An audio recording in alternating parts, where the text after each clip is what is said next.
Hello, welcome to the Southern Bible Thumper channel. For this upload, we will be reading 2 Samuel 16. And when David was a little past the top of the hill, behold, Ziba, the servant of Mephibosheth, met him with a couple of asses saddled, and upon them 200 loaves of bread, and 100 bunches of raisins, and 100 of summer fruits, and a bottle of wine. And the king said unto Ziba, What meanest thou by these? And Ziba said, The asses be for the king's household to ride on, and the bread and summer fruit for the young men to eat, and the wine, that such as be faint in the wilderness may drink. And the king said, And where is thy master's son? And Ziba said unto the king, Behold, he abideth at Jerusalem.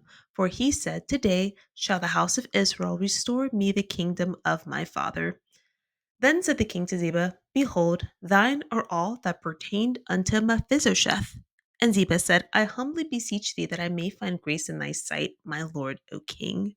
And when King David came to Bahurim, behold, thence came out a man of the family of the house of Saul, whose name was Shimei, the son of Gera. He came forth and cursed still as he came, and he cast stones at David and at all the servants of King David, and all the people and all the mighty men were on his right hand and on his left. And thus said Shimei when he cursed, come out, thou bloody man, and thou man of Belial. The Lord hath returned upon thee all the blood of the house of Saul, in whose stead thou hast reigned. And the Lord hath delivered the kingdom into the hand of Absalom thy son. And behold, thou art taken in thy mischief, because thou art a bloody man. Then said Abishai the son of Zariah, unto the king, Why should this dead dog curse my lord the king? Let me go over, I pray thee, and take off his head. And the king said, What do I have to do with you, ye sons of Zariah?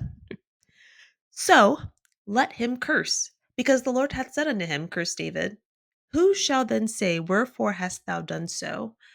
And David said to Abishai and to all his servants, Behold, my son, which came forth of my bowels, seeketh my life. How much more now may this Benjamite do it? Let him alone, and let him curse, for the Lord hath bidden him. It may be that the Lord will look on mine affliction, and that the Lord will requite me good for his cursing this day. And as David and his men went by the way, Shimei went along on the hillside over against him, and cursed as he went, and threw stones at him, and cast dust. And the king and all the people that were with him came weary and refreshed themselves there. And Absalom and all the people, the men of Israel, came to Jerusalem, and Ahithophel with him.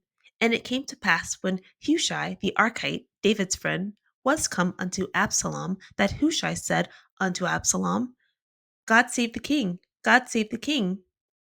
And Absalom said to Hushai, Is this thy kindness to thy friend?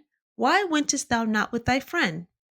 And Hushai said to Absalom, Nay, but whom the Lord and this people and all the men of Israel chose, his will I be, and with him will I abide. And again, whom should I serve? Should I not serve in the presence of his son? As I have served in thy father's presence, so will I be in thy presence. Then said Absalom to Ahithophel, Give counsel among you what we shall do. And Ahithophel said unto Absalom, Go in under thy father's concubines, which he hath left to keep the house, and all Israel shall hear that thou art abhorred of thy father. Then shall the hands of all that are with thee be strong. So they spread Absalom a tent upon the top of the house, and Absalom went in unto his father's concubines in the sight of all Israel. And the counsel of Ahithophel, which he counseled in those days, was as if a man had inquired at the oracle of God. So was all the counsel of Ahithophel, both with David and with Absalom. In the previous chapter, 2 Samuel 15, Absalom, David's son, who had his brother Amnon murdered, plots a hostile takeover of the kingdom 40 years later. Absalom slowly gains the approval of Israel. David has to flee, leaving behind his 10 concubines. David instructs 2 priests and 1 friend to continue to serve in Absalom's kingdom, reporting to David as informants. The current chapter, 2 Samuel 16, David flees his own kingdom as his son Absalom takes over. As he is traveling, he encounters Ziba, mentioned in 2 Samuel along with Mephibosheth, and Mephibosheth is Saul's grandson. So Ziba is Mephibosheth's servant. Ziba brings food to David and his men. Hushai, David's friend from the previous chapter, tells Absalom his loyalty follows the ruler of Israel and not David specifically. Ahithophel advises Absalom to sleep with the 10 concubines that David left in his home. Summarizing 2 Samuel chapter 16, at the very end of 2 Samuel chapter 15, we learned that Hushai, David's personal advisor, and Absalom, David's son, were both returning to Jerusalem at the same time. In this chapter, 2 Samuel 15, Absalom stages a hostile takeover of the kingdom. The first part of the plan is to go to a different city, Hebron, and he makes sacrifices there. He tells David he's going there to make sacrifices for a vow he made. And when he gets there to Hebron, we learn that he's conspired with other people in that township or whatever, Hebron, that territory, Hebron. He tells these people, when you hear my horn, declare that I am the king of Hebron. So when we get to chapter 15, verse 37, Absalom is returning from Hebron from that part of his plan. Hushai, in this chapter, once he finds out that David is fleeing, he plans to go with David. And David tells him it would be better for you to stay here and work under Absalom as an informant. So that's how these two are both at the same time getting here. That ends chapter 15. When we get here to 2 Samuel 16, this narrative changes. So instead of this continuing on focusing on Hushai and Absalom, the narrative changes. Now we're focusing on David and what he's doing as he's traveling, fleeing from his kingdom. Verses 1 through 8, David is traveling. He encounters Ziba. Now, Ziba is Mephibosheth's servant, and Mephibosheth is Saul's grandson. So in 2 Samuel 9, Mephibosheth was mentioned.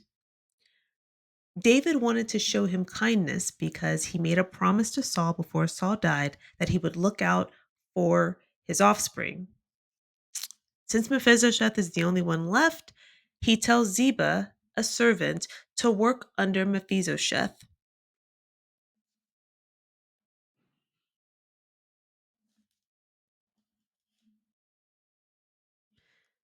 In the wilderness, Ziba brings David food, donkeys, wine.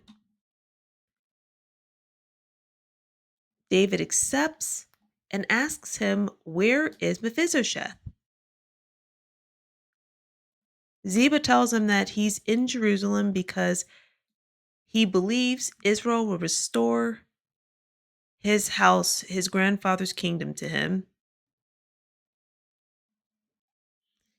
And when we get to verse 4, uh, David tells Ziba, "All that belongs to Mephibosheth is now yours."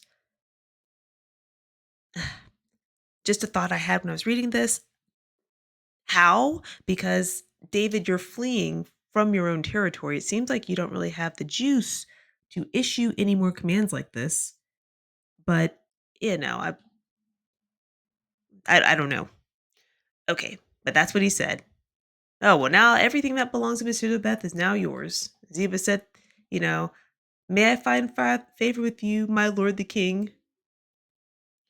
So when we get down to verse 5, David was traveling again. He runs into this man, Shimei, and Shimei curses at David and throws rocks and dirt at him and calls him, "You're a man of bloodshed." Abishai, Zariah's son, Abishai is also the brother of Joab. He tells David, "Why don't you just let me deal with this? Let me remove his head." And David said, "The Lord told him to curse me. My own son wants to take my life. Leave this man alone and let him curse me because God told him to. Maybe the Lord will see my affliction and restore goodness to me."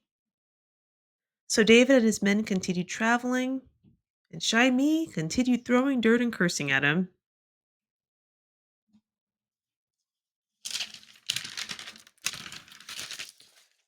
So now we get to verse 15. This continues the end of chapter 15, 2 Samuel chapter 15, because as we ended on verse 37, the focus was on Hushai and Absalom.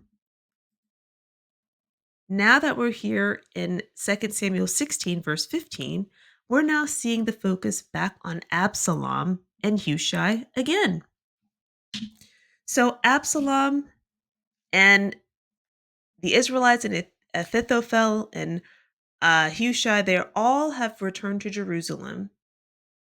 Hushai approaches Absalom. "Long live the king! Long live the king!" And Absalom says, "Is this the kind of loyalty you have? Why didn't you go with David?" And Hushai said, "Oh, no, I'm loyal to the king, not to David specifically. I will serve in your presence just as I have your father." So that conversation is now over in verse 19. Verse 20, Absalom and Ahithophel are now talking. Absalom asked Ahithophel, "What do you think I should do next?" And Ahithophel said, "Sleep with all your father's concubines." When Israel hears what you've done, they will be encouraged. So Absalom slept with all of his father's concubines. And verse 23 just gives us a little bit more insight on how David and his son viewed Ahithophel. The advice he gave was like asking about a word from God. That's the regard that they both had for this man.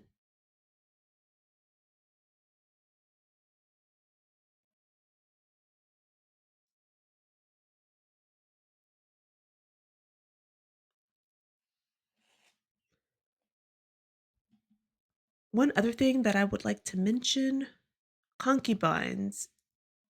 Okay, so here in chapter 12, a prophecy is given to David about what's going to happen to him because of what he did to Uriah. There was a woman, Bathsheba. He saw her. He found out that she was the wife of one of his soldiers, but he impregnated her anyway and then had her husband killed off and then married her. So in chapter 12, Nathan, who is David's prophet, gives him this prophecy and says, never, the sword will never leave your house. I'm going to bring disaster on you from your own family. I will take your wives and give them to another. So we do see the disaster coming from his own family since chapter 3, actually from chapter 12, because his son dies in that chapter. And chapter 13, his daughter is assaulted by her brother. Um, so there has been some. The reason why I wanted to mention this is because concubine and wife, to my understanding, are not the same thing. But I did have someone tell me that, another Christian, that they were considered the same. I still don't think so because there's a reason why they're different terms. But that part of the prophecy, it seems like it's been answered here somewhat, but we need to go further to see if the actual wives are going to go to other men. But that prophecy of someone sleeping with, the women that David has, that's here now. Great. This is all we have, or this is all I have for 2 Samuel chapter 16. I love you. Have a wonderful day.